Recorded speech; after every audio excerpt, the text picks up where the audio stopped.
at me.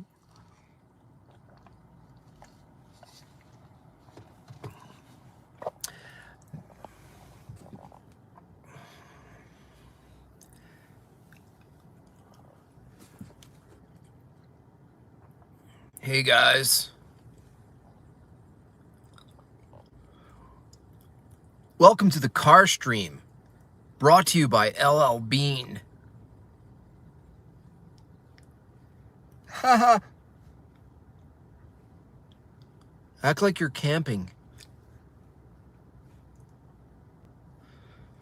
You knew.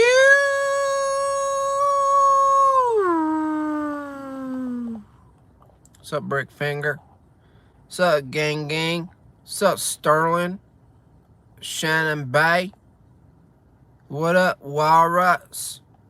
What up, Stand Up? So we know now vegans are insane. I know I always heard it, but I think there's actually a worthwhile scientific inquiry as to proving without a shadow of a doubt, beyond a shadow of a doubt, that for the most part, a lack of animal fat actually affects vegans' ability to use proper logic and reasoning. Not all, just generally. Okay? That's the hypothesis. Just like lack of vitamin C, scurvy, lack of animal fat, B12, there's some other thing that gets into the brain that's, necessary. Remove that independent variable, you get crazy people who call themselves vegans and they don't even know how to define it. I had another person, crazy, say people are born vegan. Like, what? People are born vegan? First of all, if you take the two definitions of veganism, one, consumption of animal products, breast milk, sorry. And then the lady's like, yeah, you drink goat milk and cow milk? How do you reckon that's for you? And I'm like, well, if we go based on your worldview, have you ever seen animals eat other animals' milk? It happens. You ever see a mother take on the breastfeeding of an animal that's not their species? That happens. You're gonna give that little goat a talking to? Huh? Then if you take the other definition of veganism, someone said veganism has nothing to do with what you intake as far as what you consume in your body. It's like, all right, well, definition number one argues otherwise. A vegan. Definition one, a person who doesn't consume animal products, meats, or anything else that are derived from animals. Definition two, person who opposes animal abuse, exploitation of animals, consumption of animals through practices, etc. Abuse of animals. Well, for my worldview, we're born into a sinful nature, and I don't know about you, but boys specifically are at an early age, it would be totally normal for them to explore with animals, hurting them, messing with them. So no, from the biblical perspective, it's actually we're born way worse than animal abusers. And I'm talking about our nature. It's actually not peculiar to animal, our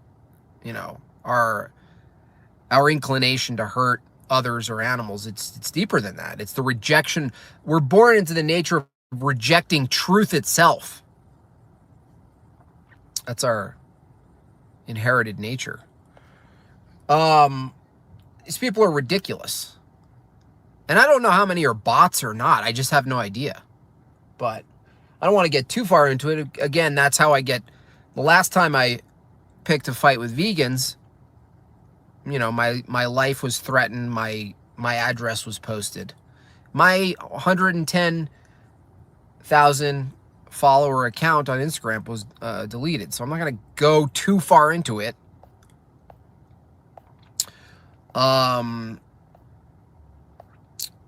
other news, there's a big media blitz campaign for sudden adult death syndrome.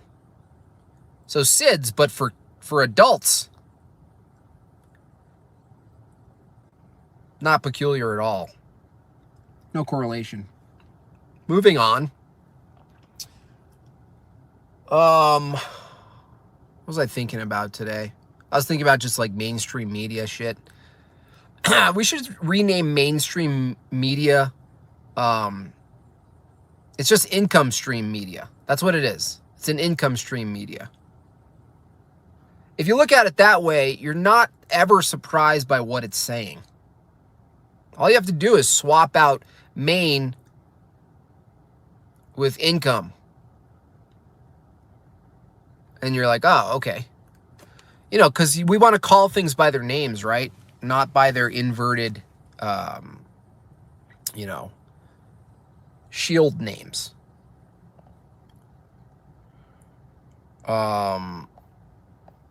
Vegans out for blood. That's hilarious. Yeah, I mean, none of them. I talked with a variety of them in the last day or two. And they fundamentally have... Their real problem is actually logic. That their worldview... and they don't care about that. They just assume, well, my feelings about animals gives me my basis for morality. I feel like they don't want to be harmed. Okay? Well, yeah, you're measuring and discerning a preference. Your preference might be accurate, but it has nothing to do with morality. But the thing is, people can't get away from morality. Even Sam Harris, like if he was honest, he would just be like, "We're strictly material.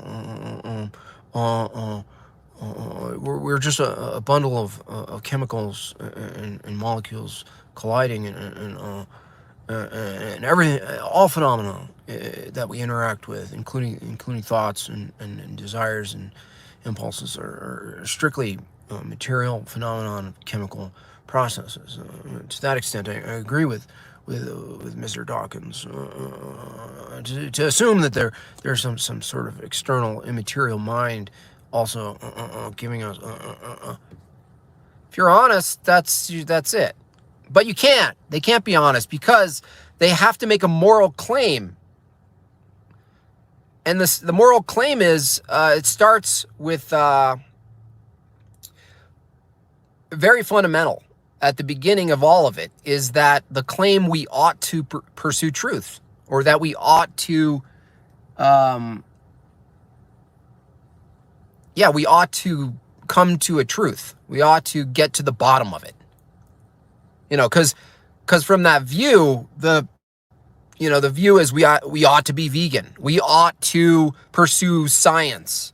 We ought to advance and clone people. We ought to transcend the human experience.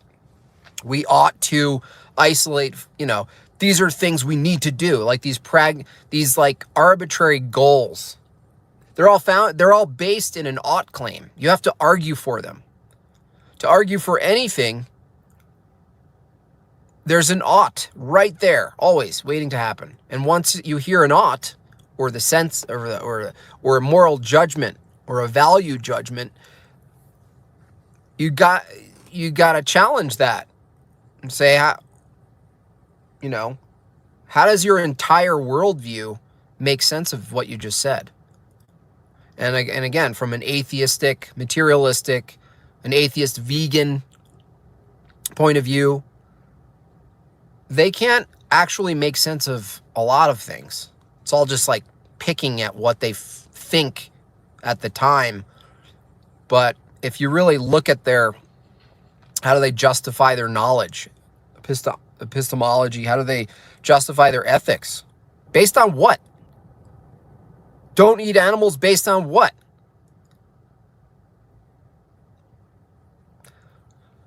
And then there are metaphysics, things like justice. Like Brad the douchebag for the animals, Brad. I don't even know if these are real people. Arguing about justice, animal rights.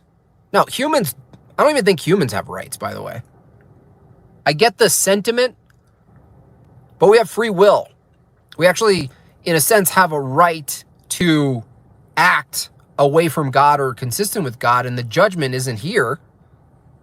That's a moral, that's the moral law. But the other law, as far as rights are concerned, are consequences for violating agreed upon behavior. And so rights, we can say in a general sense, in a metaphysical sense, rights are God-given, but I think that might be an inversion. Because it's taking a man-made convention, a right, and trying to I don't even know if it's purposeful to undermine moral law, scripture. Because in the end, you have the right to do anything, actually. Like someone would say, you have no right to do that to someone. Well, they're not really talking about the action. They're talking about the consequences of the action. That's the only thing that ensures a right. If you cross my property, I get to do this. There's a penalty. The right is given by the structure that enforces. So rights, in a lot of ways, people are like, well, government doesn't give you rights. Yeah, in a rhetorical sense, but rights presuppose enforcement and justice and a system that processes when you violate rights. That's why animals, it's hard enough to argue humans actually have rights. But to try to transpose those rights onto animals is insanity because there's no reciprocal behavioral agreement. Animals don't trespass. I mean, it's not considered a unlawful act. Maybe a natural law if you appeal to natural law. You're getting too close, bear. I'm shooting you. Natural law.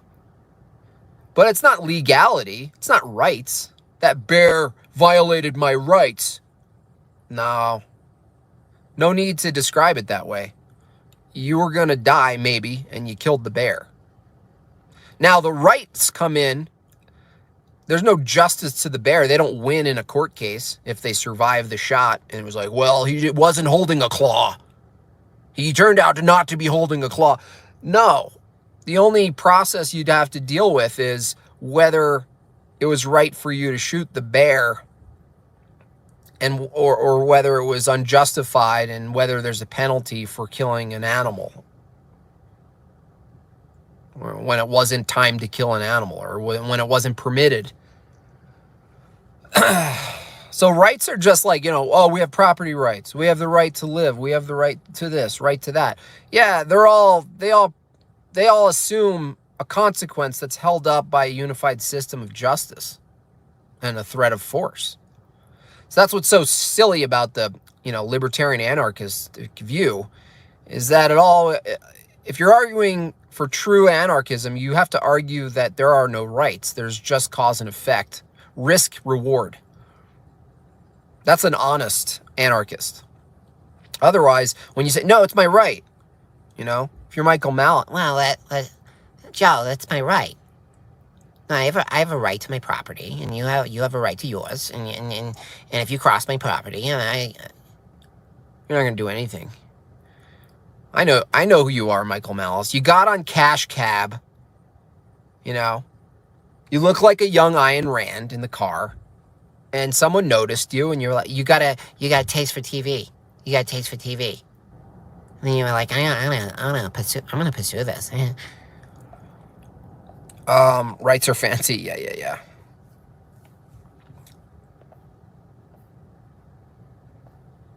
This is where the argument for anarchy crumbles. Absolutely.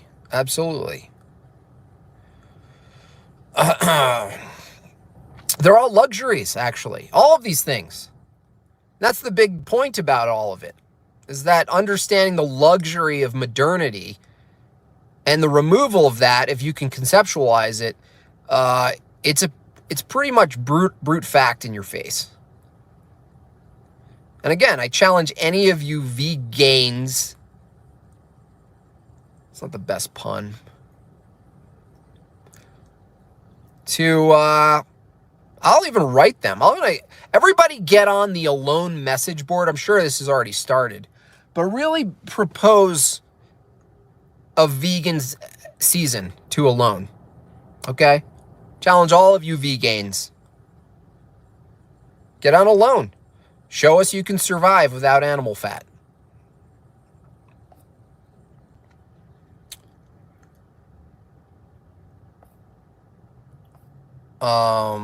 Stimulus ad before the video. Yeah, I'm killing it. Thoughts on leaving my job or forcing their hand? Force their hand always. You don't even have to, because anyone who's threatening to use force, and I'm not saying in every case. I know some people actually they do their little scheming ways to let people go. But most people who are going to be cowardly enough to try to use that kind of coercion actually are bluffing. You just show your hand and you say where you stand, and you say, but you don't have to do it in a way that's super contentious. You can do it in a way that they know what you mean and they know where you stand and you're not moving. Be unmovable in your speaking. But you don't have to be like super contentious. It's not like a whiny diatribe. It's not one of those viral it's not a viral YouTube rant, okay? It's just simple. Oh yeah, no, yeah, I get that you guys want to do that, but I'm not going to do that, and I really like to keep my job, so yeah, I plan on not doing that, and I plan on keeping my job, because I'm a value here. Simple as that. Really sharp, simple. That's how people respond, is really sharp and simple, and they go, oh yeah, well, I can't actually disagree with that, and now I have to be unreasonable. See, they rely on you to be unreasonable in your outbursts. They rely on you to be emotional. They rely on you to sound crazy. But you don't have to sound crazy. Oh, hey, Rick. Yeah, no, I know everyone's doing that, and it seems like the right thing to do right now, but, I'm not going to be injecting myself with anything. And, I know this is a place that respects people's choice. And so I plan on refusing that intervention, and I plan on keeping my job. And you just, keep on rocking, Rick. You know what I mean? And then hit him on the shoulder. And be authentic. Don't do a shtick. You'll be fine. Very clever how they do it. They bait you into outrage. Absolutely. Yeah, and then everyone looks at you and they scoff with their little duck masks on.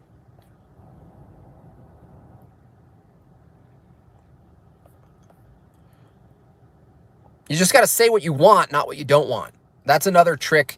That's another trick they've baited us into, is just arguing what we don't want. When you can just state clearly what you want. I've learned that stating clearly what you want, and with the confidence that you plan on already having it, it's not just some fake Tim Robbins bullshit or whatever his name is. Tim Robbins. It's actually direct communication. You're just going, this is my commitment. I'm doing this, this, and this. And that's it. Hopefully it all sorts it out, Rick. Do what you have to do, Rick. And you'll be fine. It's all about calm, assertive, masculine communication. Your thoughts on Kyle Rittenhouse? I don't really care. The income stream media they'll take anything, even if they disagree with the outcomes. It's all just it's a big reality show. It's a big fat reality show.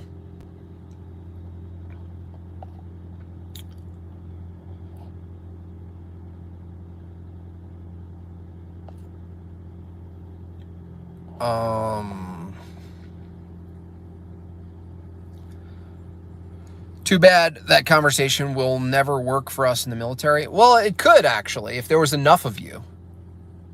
But it's harder in the military because there's such a collective identity, just like the nurses, and there's such a heroic identity thrown on you from the start, just in culture. So they had to actually manufacture that for the nurses. And once that's manufactured, if you're all heroes, if you're all working for the good, if you sacrifice for your country, all these terms, once that's agreed upon as the premise, if you go against that internally, inside, it's like when there's bad police and the cop, rats out the bad cop, even though that's the right thing to do. They're like, it doesn't matter. That's not how you do it. You went against your own. And that's what happens. So they rely on that. But if there's enough people who are just like, no, then they have to change their tune. And again, they do. They just don't really show it on TV. But people change their tune all the time. There are wins all the time. It just takes a little critical mass and seriousness. It's not like we're going to do something. If you don't, it's just like, no. But that's the problem. You got to organize. You can't just walk around keeping quiet. You actually have to communicate with other people.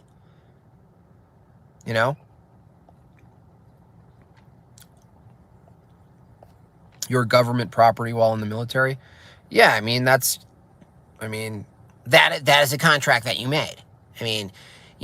There might be something to that. If it's in your contract that by property, it means that they can inject anything they want into your body by force, then yeah, suddenly saying no, you're either out or you're getting the thing. At that point, you have to really question what you're doing in the military. It's like if you join the military to fight for freedom, but you're essentially owned by a bank. All right. Those two things cannot be consistent. These are logically inconsistencies. These are not compatible. These are not compatible. It's like entering the military to fight for freedom and signing a contract, signing your body and autonomy over to a bank that supports the wars that I also write about and I appreciate. That is like as incompatible as me hammering a nail into a piece of wood. It will not happen. It doesn't make sense. It's a law of identity issue. These are the things I think about. Folks, gang.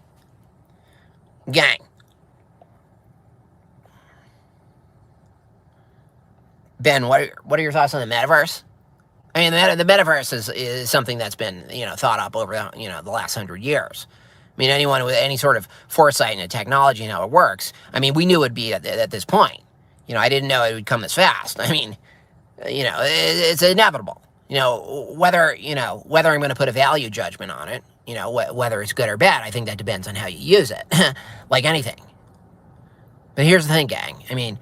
If you look at the progressive agenda, if you look at identity politics, if you look at gender bending, gender studies, if you look at racial theory and whatnot, it's like there's no better place or time than to rejoice in the prospect of being anything you want to be, including like a Lexus LS 460. You can be that. You can actually be that, and someone can't actually argue with you. You can go through the computer and say, I could debate people in the metaverse and be like, you're not actually a Lexus LS 460. But that would be, I think that would be committing a borrowed concept fallacy, because I would actually be in the metaverse accepting I'd be rejecting the premise. It's like I'm basically arguing inside a machine and arguing about the reality outside the machine. But then again, they could turn that on me in that debate. They could just say, well, you're not actually, the version of yourself. And it's like, I might actually dabble in that stuff. Like if I get around to it, or my kids want to play in the metaverse, I might actually take them to a playground. In fact, I might actually do some manual labor as long as I'm actually in my living room wearing a helmet and I'm not actually touching a rusty nail. Most people have like 1 or 2 tetanus shots. I've had 17. I have had 17. I am deathly afraid of a rusty nail. And I'm not talking about a move. Chris Lamb, $20. Thank you. You know, it's like the metaverse. Again, it's like Mr. Shapiro is right. It's like I've basically gotten my start as an authorized speaker of babbling, of absolute charlatanism, and I'm grateful, but it's like everything I fought for so far as language is concerned, and being compelled by speech and whatnot, and fighting against made-up pronouns and nonsense, and fighting for objective morality, and objective truth. It's like, all for what, It's like now I can't even go into the metaverse without getting a little jabby jab. It's like, why? It's like, is it even scientifically verified that I could communicate any sort of transferable diseases inside the metaverse, It's like, no. It's like the metaverse is like a place. It's like the point at which, the abstract version of how you see yourself is met in a digital version of yourself. And it's also you experiencing that intersection. And it's like the appropriate name. It's like meta. It's like, wow, that's meta. It's like the question will emerge. Is the extension of you in the metaverse actually an extension of you? Or is it an illusion? Is it an illusion, Is an illusion, Vivian Gano, 999. Thank you. If Eve would have ate the snake instead of the apple, things would be a lot different, Bucko. Yes! It's like that lispy little armless lizard started whispering, And we all have it. And if you think you don't have it, you're lying. Or you're not being honest at the very least. And if that lispy little armless lizard, it's like snakes are just, if you really think about it, snakes are just deformed, underdeveloped lizards. It's like that old video. Remember the little man on the skateboard on the train cart, I have no legs. I have no legs. The devil's like that.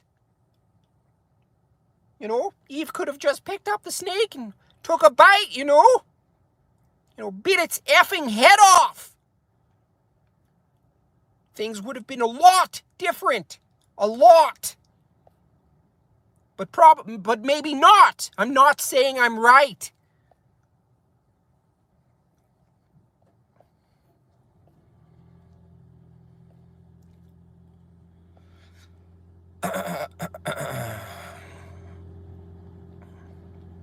That's hilarious. I signed up for the metaverse because I misread the label. I thought it said metaverse. It's like, fuck. It's an honest mistake, Sometimes I read very quickly. I do a lot of skimming.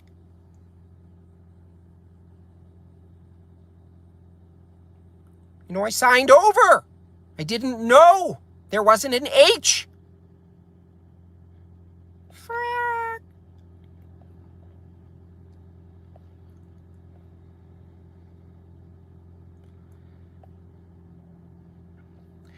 It's like...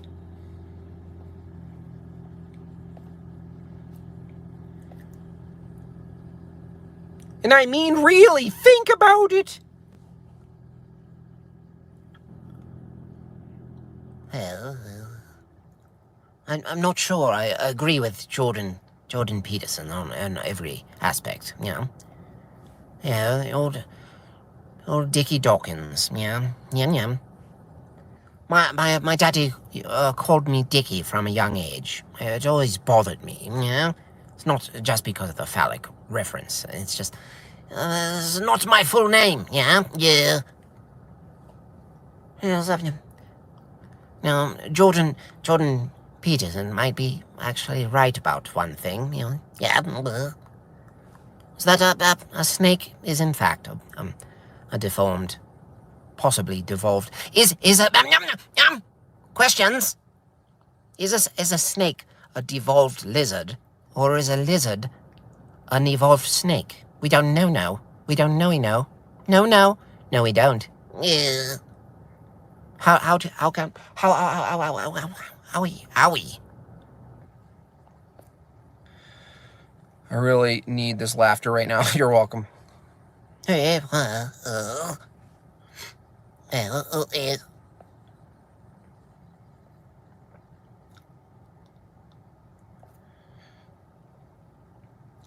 Oh, evolution is true, yes?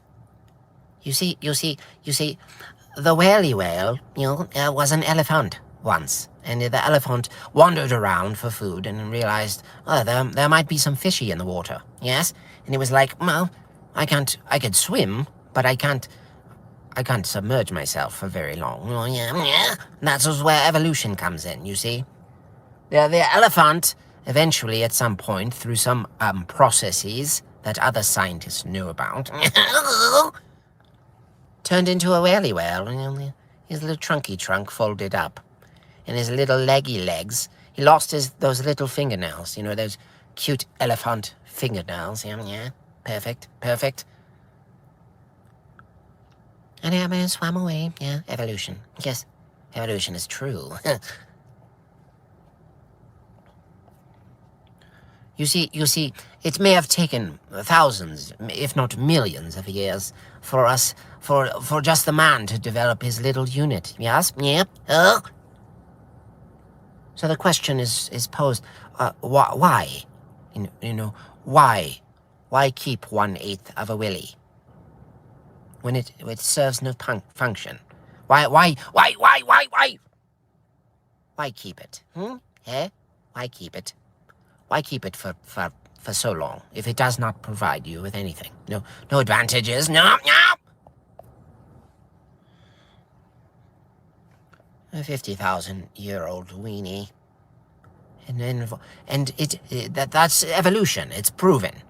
There's a male and there's a female. Yes, and the male developed, 1/8 of a willy, and then 2/8 of a willy, and then 3/8 of a willy, and then at the same moment, yes, the female developed an inverted, a concave little orifice we call a vagina. Yes, disgusting. And somehow at the same exact time in evolution, yes, the man fully developed his little wee-wee. Yeah, and at the same moment, by chance, yeah, the female, their inverted version of the willy was ready for the male play. Yes. Daddy didn't love me. Daddy never loved me.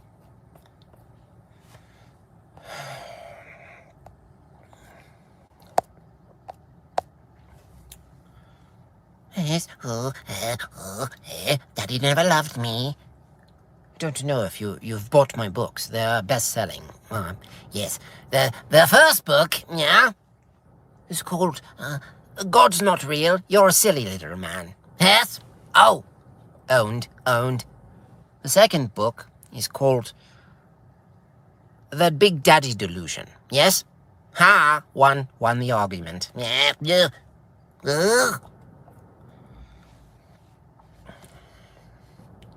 Also known as an innie.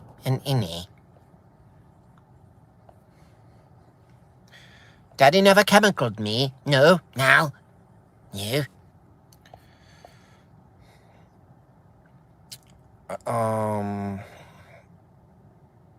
These people are nonsensical. Oh, you know what I was thinking about today? All this abortion talk that comes up seasonally. Always coincides with veganism too. I was thinking about this. I mentioned this on a stream before, but the viability argument, which is all bullshit. It's like an arbitrary, determined time where you can retrieve what you're not calling a life, but suddenly a life if you take it out of the body and it's viable, even with machine aid, right? Okay, think about this. As viability, as technology pushes viability as close to conception, near indistinguishable from conception. As technology develops and pushes viability as close to conception as possible, near indistinguishable, the whole argument of abortion is gone, because you're proving viability. And that's what's crazy about tech advancement and like general science that leads to engineering, is that it gives you some information to make these like arbitrary claims, these metaphysical claims. When do we start valuing things? When do we start valuing human life, etc.? And then you're trying to argue given a material measure, viability, or any indication of consciousness or pain or any of the shit that they try to measure value with.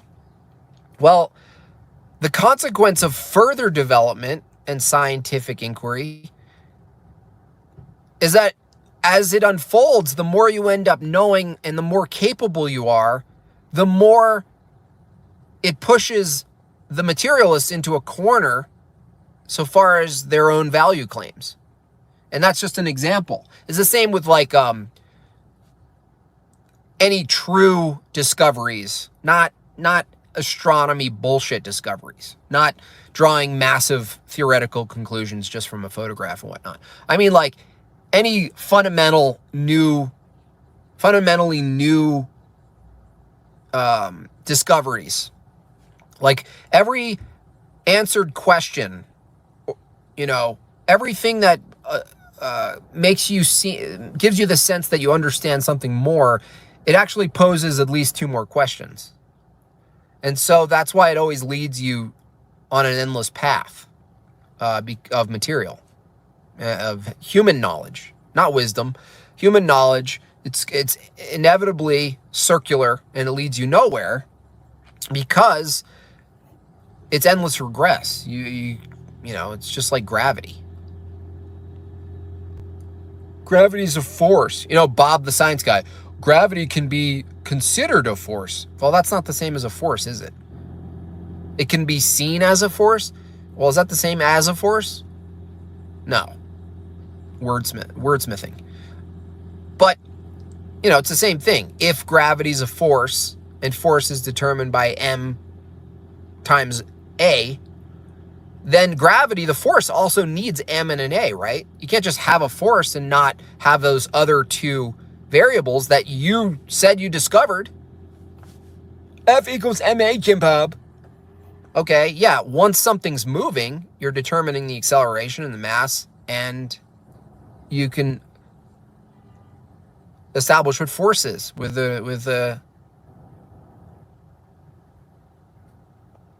that sentence, F equals ma. But that doesn't give you the initial acceleration. But the problem with attributing the initial acceleration to a force is that the force, the initial acceleration called the force, also needs an initial acceleration.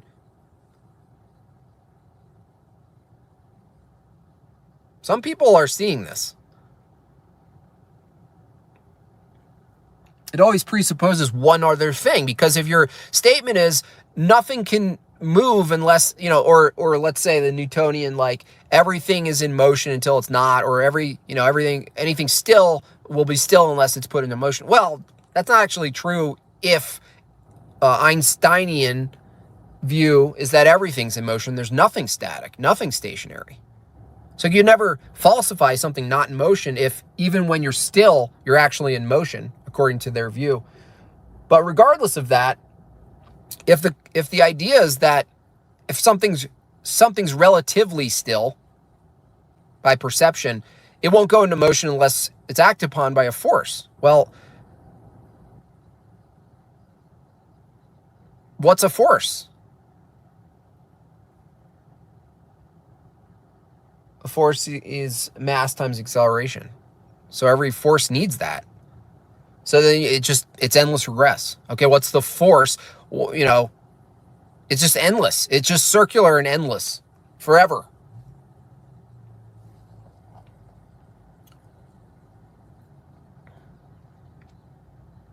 Gravity is not a force, but you can think of it as a force. Yeah, I mean, it's silly to just say that because that's not a physics claim. It's like, that's not physics. It's like saying like that's not a boat, but you can think of it as a boat. It's like law of identity must hold, especially when we're not even dealing with alleged concepts. We're dealing with physical claims, things that cause and effect. So there's nothing in true physics that is established based on, well, we'll just look at it that way. We can look at it that way. It's like, no, it either is and is isolated and shown. In other words, introduced and removed. It's like a gun, the mechanism of a gun projecting a bullet, or my arm throwing a ball. It's like, would we look at that and go, well, we could look at it as a force? It's like, no, it's an actual arm propelling, throwing, launching, catapulting a ball. It's like we would never describe it in proper physics and science as something we think of as that, but isn't. I mean, it's just lazy.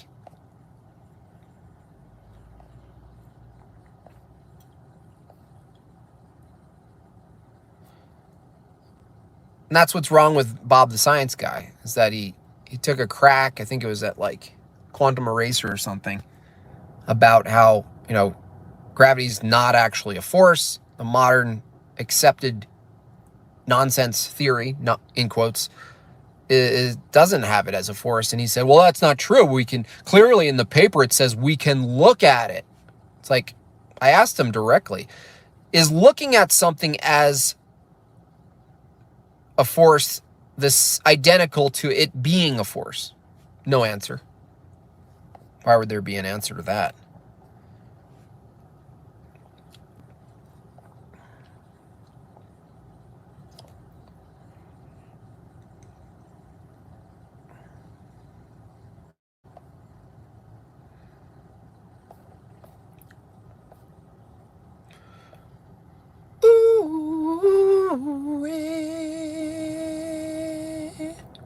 But, I mean, the problem is, this is why it's all in bad faith. Any argument, it's just like the transcendental argument. You have to peel back, before you argue particulars, you have to peel back where someone's starting from. Otherwise, you're wasting your time, and I do it all the time, by the way, so I'm preaching to myself here. But the reason that's important is that if someone thinks science can be done without an independent variable, without an experiment, without a hypothesis that's viable, if they think that, and you continue arguing about their conclusion, it's not in good faith, because you don't start from the agreed, established rules that science is a method, not plural, that requires an observed phenomenon, a hypothesis you can test, the experiment where you can actually verify or null the hypothesis, and then you could write a theory. If you're arguing with someone and they start from, science starts with a theory. No, it doesn't. I have a theory. I have a theory is like I have a dream. They're both bullshit. I have a theory. I have a theory that you can look up into the sky and you can take a picture of some unknown light source and you can reify a cause and effect relationship without any sort of testing or verification methods. I have a theory. I have a theory that one day young boys and young girls can put the masks on and they can go to space camp and sit on the lap of one autistic Don Pettit, and Don Pettit will tell them the secrets of the sky. I have a theory. I have a theory.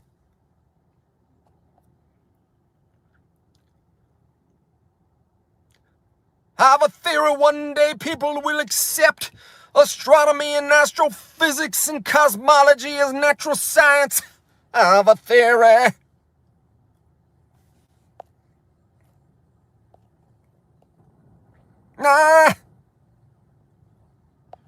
And one day, all things will be equal, and a black man and a young boy will hold hands, and no one will judge them. You will not be judged by the color of your skin, but by your ability to be subverted by mainstream media and science TM. I have a theory.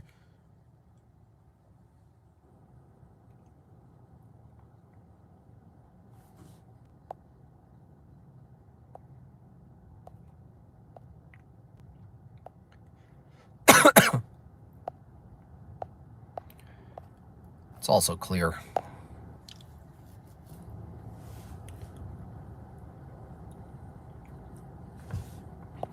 Theories are results of experiment, not they're not the antecedent to science. Light bulb. It's like they visualize the Einstein thinking with the ratty hair and the tongue and the light bulb flick. Oh, a eureka moment. No, the true characterization of a eureka moment is a what if. Not a it is. Like the theory, it's just so easy to present a thought of like postulating maybe something causing it as like, that's the proper thing. Oh, that thing, it might be this causing it. That's accurate. That's consistent with science. And then his theory was proved. That's backwards. Oh, this is semantics. Yeah, it is semantics. Because it matters. I have a theory. I have a theory. I have a theory.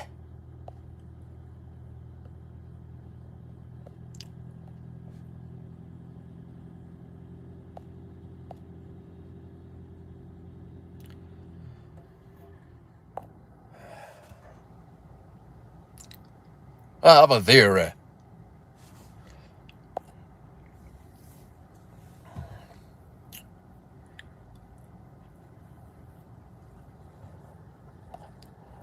I'm anti-semantics, exactly. Well, people are figuring it out.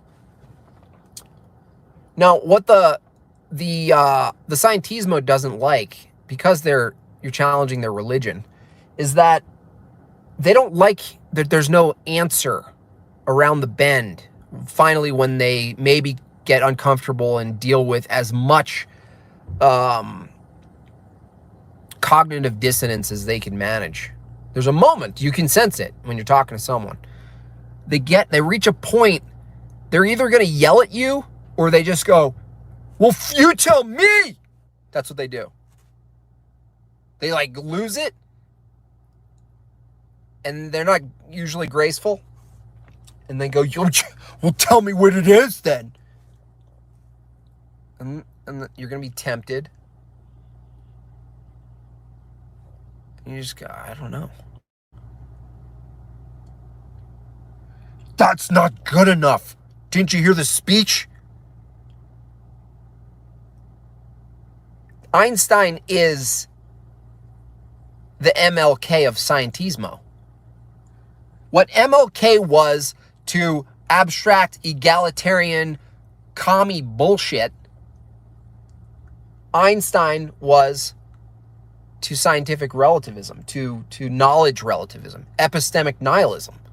That's his whole thing.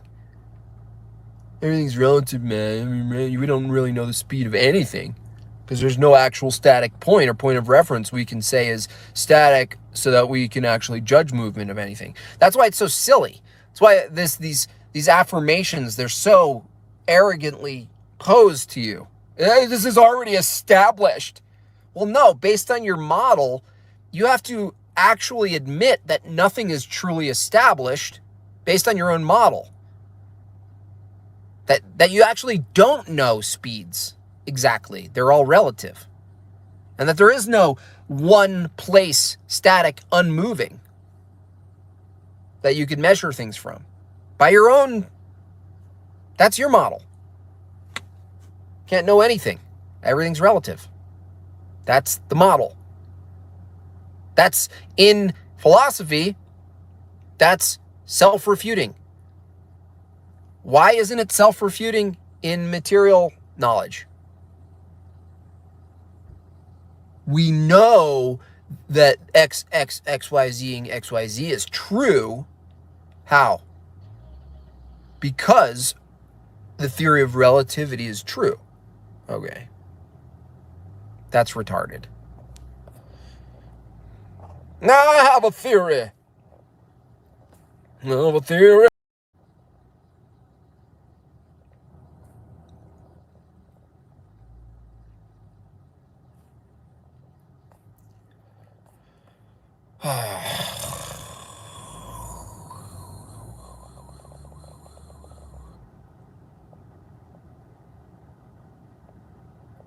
G's fun song. Is G Griff?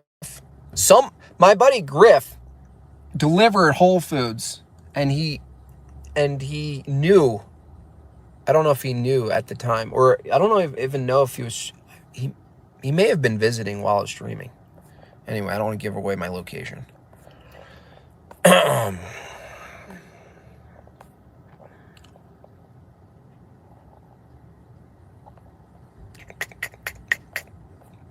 I have a dream.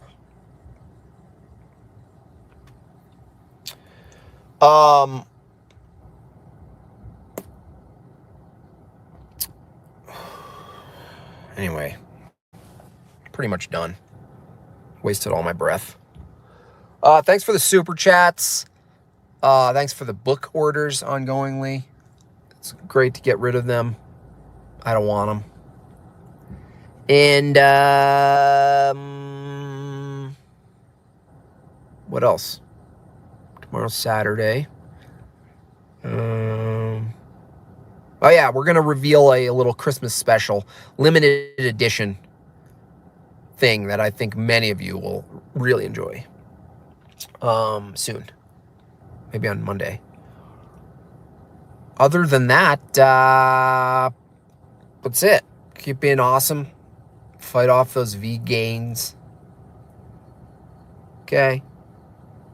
And those aren't all vegans, okay? There's just very rabid ones. Okay.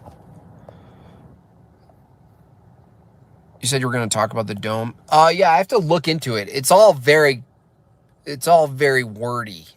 You know, to be honest, the concept is alluring, and then once you like read into it, you're like, oh, such another just bullshit. But I'll look into it. I'll do a little thing on it, okay? All right, y'all. God bless. Have a good day. That's all I got.